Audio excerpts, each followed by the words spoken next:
La France a peur. Un enfant est mort.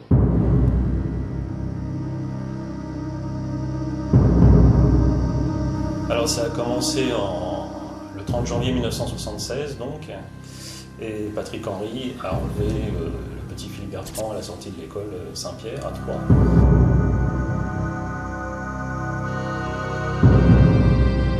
Il a téléphoné donc à sa mère en demandant une rançon de 1 million de francs.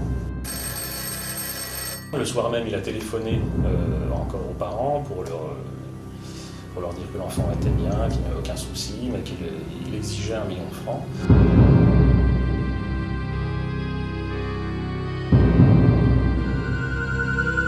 Il s'est passé une semaine sans qu'il n'y ait aucun signal des ravisseurs.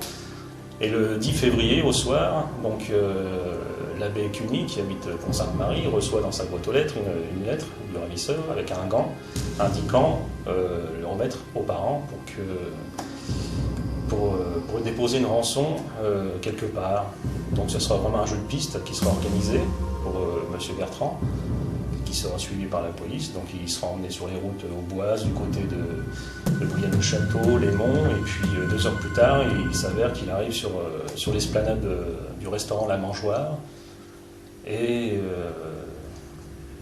apparemment il n'y a personne.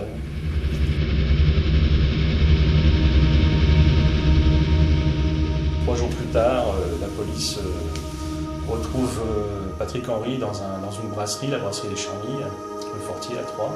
Donc la police a investi les lieux, et malheureusement, ils ont retrouvé sous le lit le corps du petit Philippe, enveloppé dans une couverture. Le temps a passé, c'est certain, 40 ans ont passé déjà. Et puis cette affaire est souvent revenue dans ma tête. Je me suis souvent identifié à l'enfant, évidemment, puisqu'on avait le même âge. Et je me suis aperçu qu'aucun livre n'avait été fait sur quand même ce fait divers qui est un des plus médiatisés des années 70. La France a peur. Et donc je me suis attelé à rassembler tous les documents, à rencontrer des gens qui ont eu affaire directement ou indirectement à ce fait divers, et puis j'ai rassemblé tout ça, et puis ça a fait un livre, et parce que je voulais aussi rétablir certaines vérités. J'ai voulu rétablir la vérité chronologiquement de jour après jour, du jour de l'enlèvement jusqu'à l'abolition de la peine de mort. Juste mon but, c'était de laisser une trace de cette affaire à la médiathèque, un exemplaire de ce livre, pour que plus tard des étudiants en histoire, en faits divers, sociologiques ou autres, puissent y jeter un œil à leur demande, et voir avec des dates, des choses concrètes, ce qui s'est réellement passé.